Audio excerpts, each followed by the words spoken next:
Senegal ke-8 besar Piala Afrika. AS Roma terlempar dari 4 besar. Arsenal dekati jejak Invisibles. Dominasi mutlak Barcelona atas Espanyol.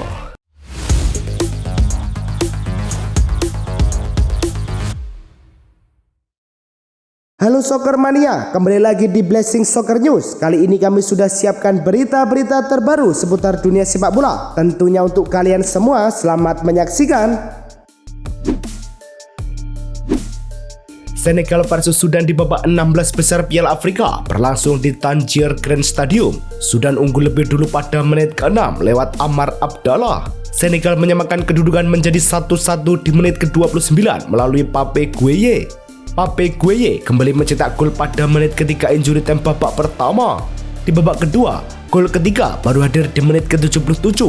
Ibrahim Mbaye memastikan skor menjadi 3-1. Hasil ini membawa Senegal melaju ke perempat final. Mali versus Tunisia pada babak 16 besar Piala Afrika berlangsung ketat. Tunisia akhirnya memecah kebuntuan pada menit ke-89 lewat Firas Kawat. Pada masa tambahan waktu Mali mendapat penalti. Lassana Sinayoko mengeksekusi dengan tenang dan memaksa laga berlanjut ke perpanjangan waktu. Tak ada gol tambahan hingga 120 menit. Pada adu penalti, kiper Djigui Diarra tampil menentukan dengan 2 penyelamatan sebelum El Bilal Touré memastikan kemenangan Mali 3-2. Hasil ini mengantar Mali ke perempat final untuk menghadapi Senegal. Como menjamu Udinese di Liga Italia di Stadio Giuseppe Sinigaglia. Tuan rumah unggul lebih dulu pada menit ke-18 melalui Lucas De Juna yang menuntaskan penalti. Udinese sempat hampir menyamakan kedudukan di babak kedua. Menit ke-55, Zaniolo mencetak gol, tapi dianulir karena offside. Skor tetap 1-0 hingga peluit panjang berbunyi. Hasil ini membuat Como kukuh di peringkat ke-6 klasemen Liga Italia dengan 30 poin dari 17 laga. Udinese tetap di posisi ke-11 dengan 22 poin. Como asuhan Cesc Fabregas menunjukkan konsistensi tinggi di Serie A 2025-2026, terutama saat bermain di kandang. Hingga pekan terkini, Como belum tersentuh kekalahan di stadion sendiri dengan catatan 8 laga, 5 kemenangan dan 3 hasil imbang. Mereka mencetak 12 gol serta hanya kebobolan 3 kali di kandang. Secara keseluruhan musim ini, Como baru kemasukan 12 gol dari 17 pertandingan liga. Catatan itu menjadi yang terbaik kedua di Serie A, hanya kalah dari AS Roma. Sassuolo menjamu Parma di Mapei Stadium pada lanjutan Liga Italia. Tuan rumah unggul lebih dulu di menit ke-11 lewat Christian Trossard. Parma menyamakan kedudukan di menit ke-24 melalui sepakan keras Matteo Pellegrino. Parma mencoba menekan, tapi lini belakang Sassuolo yang dikomandoi Aitses tetap solid, sehingga tidak ada gol tambahan tercipta. Hasil ini membuat Sassuolo berada di posisi ke-10 dengan 23 poin, sementara Parma menempati peringkat ke-15 dengan 18 poin. Juventus menjamu Lecce di Allianz Stadium. Bianconeri sempat tertinggal lebih dulu pada menit ke-45+1 melalui Lamek Banda. Juventus menyamakan kedudukan di menit ke-49 lewat Weston McKennie yang menuntaskan bola liar hasil tembakan Kenan Yildiz. Pada menit ke-66, Jonathan David memiliki peluang emas dari penalti, tetapi ditepis kiper Wladimiro Falcon. Hasil ini membuat Juventus tetap di urutan ke-4 klasemen Liga Italia dengan 33 poin, sedangkan Lecce berada di posisi ke-16 dengan 17 poin. Atalanta menjamu AS Roma di New Balance Arena dalam lanjutan Serie A. Satu-satunya gol tercipta pada menit ke-12 melalui Giorgio Scalvini yang menuntaskan sepak pojok. Di menit ke-28, Gianluca Scamacca sempat menjebol gawang Atalanta dari sundulan, tetapi gol dianulir karena offside setelah dicek VAR. Hasil ini membuat Roma turun ke peringkat 5 klasemen Serie A dengan 33 poin, sementara Atalanta naik ke peringkat ke-8 dengan 25 poin. Wolves versus West Ham di Premier League berlangsung di Molineux. Wolves unggul lebih dulu pada menit ke-4 lewat John Aria. Tuan rumah mengadakan keunggulan di menit ke-30 melalui Huang Hichan dari titik penalti. Wolves menutup babak pertama dengan keunggulan 3-0 melalui gol Mane di menit ke-45. Berkat hasil ini, Wolves berada di posisi ke-20 klasemen Premier League dengan 6 poin, sedangkan West Ham berada di posisi ke-18 dengan 14 poin. Setelah 102 hari tanpa kemenangan, Wolves akhirnya meraih kemenangan pertama mereka di Premier League musim ini dengan menundukkan West Ham 3-0 di Molineux Stadium. Ini menjadi kemenangan pertama Wolves sejak April 2025. Hasil ini memutus rekor tanpa kemenangan antara 20 laga di Liga yang terpanjang musim ini, sekaligus menjadi clean sheet pertama Wolves di kompetisi. Hasil ini tidak hanya memberi 3 poin pertama mereka musim ini, tetapi juga meningkatkan kepercayaan diri menjelang laga-laga berikutnya. Aston Villa menjamu Nottingham Forest di Villa Park. Villa memecah kebuntuan di masa injury time babak pertama lewat Ollie Watkins yang menuntaskan operan Morgan Rogers. Di awal babak kedua, menit ke-49, John McGinn menggandakan keunggulan Villa menjadi 2-0. Forest sempat memperkecil ketertinggalan pada menit ke-61 melalui gol Morgan Gibbs-White. Aston Villa memastikan kemenangan dengan gol kedua John McGinn di menit ke-73. Hasil ini membuat Aston Villa untuk sementara menempati posisi kedua klasemen Liga Inggris dengan 42 poin, sementara Nottingham Forest tertahan di posisi ke-17. Aston Villa terus menunjukkan performa solid di kandang. Klub asal Birmingham itu mencatat 11 kemenangan kandang beruntun di semua ajang. Rekor pertama mereka sejak era Premier League dimulai. Villa Park pun semakin layak disebut benteng yang sulit ditembus lawan. Tak hanya dominan di kandang, Aston Villa juga menjadi tim dengan gol terbanyak dari luar kotak penalti di Premier League musim ini, yakni 12 gol. Menurut Squawka, jumlah tersebut mendekati rekor klub pada musim 1993 dan 2007-2008. Bournemouth menjamu Arsenal di Vitality Stadium. Arsenal tertinggal lebih dulu pada menit ke-10 lewat Evan Nilsson yang membawa tuan rumah memimpin. Arsenal menyamakan skor di menit ke-16. Gabriel memanfaatkan bola liar di kotak penalti. The Gunners berbalik unggul 2-1 pada menit ke-54 lewat Declan Rice yang menuntaskan umpan Odegaard. Arsenal menambah keunggulan menjadi 3-1 di menit ke-71. Rice mencetak gol keduanya. Bournemouth menipiskan ketertinggalan menjadi 2-3 di menit ke-76 lewat tembakan Ellie Junior Crowley. Kemenangan ini membuat Arsenal kukuh di puncak klasemen Liga Inggris dengan 48 poin, sementara Bournemouth berada di peringkat ke-15 dengan 23 poin. Arsenal mulai menorehkan performa mengesankan musim ini dengan 48 poin dari 20 laga pertama Premier League 2025-2026, sedikit lebih unggul dibandingkan rekor 46 poin pada musim Invincibles 2003-2004. The Gunners mencetak 40 gol dan hanya kemasukan 14, mendekati catatan legendaris mereka. Statistik juga mencatat Arsenal menjadi tim ke-16 dalam sejarah Premier League yang meraih minimal 15 kemenangan dari 20 pertandingan awal. Pengamat menilai ini bisa menjadi tanda era baru dominasi Arsenal di kompetisi domestik. Declan Rice tampil dominan dengan mencetak brace pertama sepanjang karirnya di Premier League dalam kemenangan Arsenal 3-2 atas Bournemouth. Ini terjadi di penampilan Liga ke-296 bagi gelandang Inggris tersebut. Penampilan dominannya membuatnya dinobatkan sebagai Player of the Match. Selain itu, Gabriel Magalhaes kini mengumpulkan 20 gol Premier League untuk klub, menjadikannya salah satu bek pencetak gol terbanyak dalam sejarah Arsenal. Hanya tertinggal 2 gol dari Laurent Koscielny yang memegang 22 gol.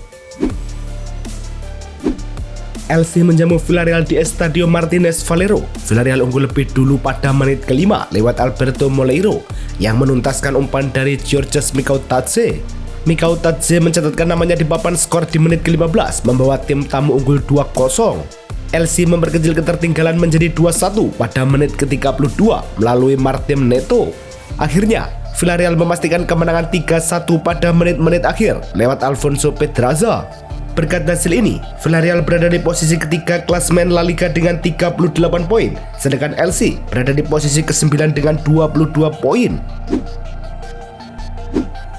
Espanyol versus Barcelona pada derby Katalan berlangsung di RCDI Stadium. Laga berjalan ketat dengan skor tetap imbang tanpa gol hingga memasuki menit-menit akhir. Barcelona akhirnya memecah kebuntuan pada menit ke-86 lewat Dani Olmo. 3 menit berselang, Robert Lewandowski memastikan kemenangan El Barça. Ia mencetak gol pada menit ke-90. Hasil ini membuat Barcelona semakin kukuh di puncak klasemen Liga Spanyol dengan 49 poin. Espanyol berada di peringkat kelima dengan koleksi 33 poin. Barcelona membuka tahun 2026 dengan hasil positif setelah menaklukkan Espanyol 2-0 dalam derby Barcelona di RCDI Stadium. 2 gol kemenangan Blaugrana tercipta pada menit-menit akhir laga. memastikan dominasi panjang atas rival sekota. Berdasarkan data Opta Jose, Barcelona kini tak pernah kalah dari Espanyol di La Liga selama 6.160 hari sejak kekalahan terakhir pada Februari 2009. Catatan impresif lain juga berlanjut karena Barcelona selalu mencetak gol dalam 39 laga La Liga terakhir dengan total 105 gol. Santos resmi mengumumkan kembalinya Gabriel Barbosa atau Gabigol untuk memperkuat skuad musim ini. Penyerang berusia 29 tahun itu bergabung dengan status pinjaman dari Cruzeiro hingga akhir tahun. Berbarengan dengan bintang Neymar, Gabigol memulai karir profesionalnya di Santos pada 2013 dan telah mencetak 210 penampilan, 84 gol, serta 13 assist selama 2 periode sebelumnya di klub. Ia meraih gelar Sao Paulo State Championship 2 kali dan menjadi top skor Liga Brazil 2018. Paris FC dikabarkan menimbang kemungkinan merekrut Sergio Ramos musim dingin ini. Menurut laporan Football 1 dari jurnalis Santi Auna, bek Spanyol berusia 39 tahun itu kini menjadi agen bebas setelah meninggalkan Monterrey dan ingin kembali ke Eropa untuk tantangan baru di fase akhir karirnya. Klub ibu kota Prancis itu melihat Ramos sebagai sosok yang bisa memperkuat lini pertahanan sekaligus membawa pengalaman dan reputasi. Meski demikian, Ramos dilaporkan lebih memilih proyek dengan eksposur olahraga yang lebih besar.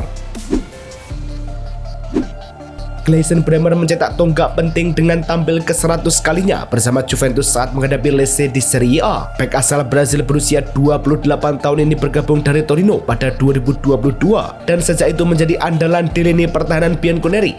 Selama 100 laga, Bremer telah menyumbang 8 gol dan 4 assist, menunjukkan kontribusi signifikan baik dalam pertahanan maupun menyerang.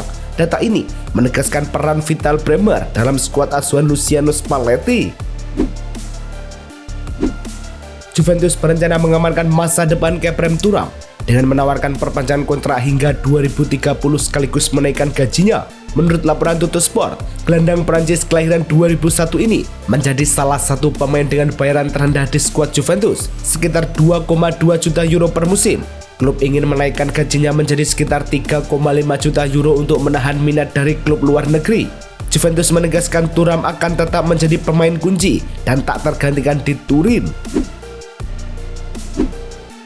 Juventus menghadapi kemungkinan kehilangan Dusan Vlahovic musim panas mendatang. Menurut laporan La Gazzetta dello Sport, striker asal Serbia itu lebih memilih pindah ke Barcelona saat kontraknya habis. Negosiasi perpanjangan kontrak dengan Juventus berjalan stagnan, sementara Vlahovic sempat memulai musim dengan performa impresif. Meski kini absen akibat cedera aduktor, diperkirakan kembali bermain pada Maret. Selain Barcelona, AC Milan dan Bayern Munchen juga tertarik, tetapi klub Katalan berada di posisi terdepan. Striker Juventus Arkadiusz Milik diperkirakan absen minimal 2 minggu akibat masalah pada betisnya. Menurut laporan La Gazzetta, cedera ini menambah panjang daftar kesialan Milik yang telah bergelut dengan berbagai cedera sepanjang 1,5 tahun terakhir. Menurut sumber yang sama, masa pemulihan diperkirakan sekitar 2 minggu. Namun kemungkinan ada perubahan tergantung respon tubuhnya terhadap terapi rehabilitasi. Juventus berharap pemulihan Milik berjalan lancar tanpa tambahan komplikasi. Inter Milan dikabarkan serius mempertimbangkan perpanjangan kontrak Hakan Calhanoglu untuk musim mendatang guna menghalau minat Galatasaray. Menurut laporan Sport Mediaset, setelah musim panas yang penuh gejolak, hubungan gelandang asal Turki ini dengan Inter kembali stabil. Calhanoglu menjadi sosok kunci di bawah arahan Christian Cifu, mencetak 7 gol dan 3 assist dalam 18 penampilan di semua kompetisi. Perpanjangan kontrak ini diyakini akan mengejutkan pihak Istanbul, menutup peluang mereka untuk merekrut sang playmaker, sekaligus memperkuat fondasi Nerazzurri musim depan. AC Milan dikabarkan akan memperpanjang kontrak bek kiri Davide Bartesaghi 20 tahun, sekaligus menaikkan gajinya. Menurut jurnalis Nicolo Schira, minat dari klub luar negeri sempat muncul. Namun Milan bersama pelatih Massimiliano Allegri ingin mempertahankan pemain muda ini sebagai aset jangka panjang. Musim ini, Bartesaghi telah tampil dalam 15 pertandingan, mencetak 2 gol dan 1 assist. Klub percaya dengan perpanjangan kontrak ini, Bartesaghi bisa menjadi bagian penting dari masa depan tim. Galatasaray tengah mengebut negosiasi untuk meminjam gelandang Manchester United Manuel Ugarte. Dilaporkan oleh Yagis Sabunkoglu, klub Turki itu menjadikan Ugarte sebagai target utama dan bersedia menanggung seluruh gajinya selama masa peminjaman. Manchester United belum memberikan keputusan resmi dan kemungkinan besar tidak akan melepas Ugarte tanpa mendatangkan pengganti. Ugarte mulai lebih sering bermain akibat cedera Bruno Fernandes dan Kobbie Mainoo, namun diperkirakan kembali ke papan cadangan saat keduanya pulih. Tottenham Hotspur menghadapi ketidakpastian soal pembelian permanen Joao Palhinha dari Bayern Munchen. Menurut laporan TZ, gelandang bertahan asal Portugal ini dipinjam musim panas 2025 dengan opsi beli. Namun, beberapa faktor menghambat langkah tersebut. Pelatih Thomas Frank disebut belum menemukan identitas tim yang jelas, sehingga gaya bertahan Palhinha dinilai sulit menyatu dengan ritme cepat Spurs. Selain itu, biaya 30 juta euro ditambah gaji tinggi Palhinha berpotensi melampaui struktur gaji klub. PSSI secara resmi mengumumkan John Hyrman sebagai pelatih tim nasional Indonesia berlaku untuk 2 tahun hingga 2028 dengan opsi perpanjangan 2 tahun lagi. Pelatih asal Inggris berusia 50 tahun kini ditargetkan membawa timnas lolos Piala Dunia 2030 dan mencapai 8 besar Piala Asia 2027. Agenda awal Hyrman termasuk memimpin skuad di FIFA Series Jakarta Maret 2026 sebagai langkah awal membangun fondasi jangka panjang bagi sepak bola Indonesia. Itulah tadi kumpulan berita-berita terbaru dari kami. Simak terus berita-berita terbaru lainnya dan jangan lupa like, komen, dan juga subscribe.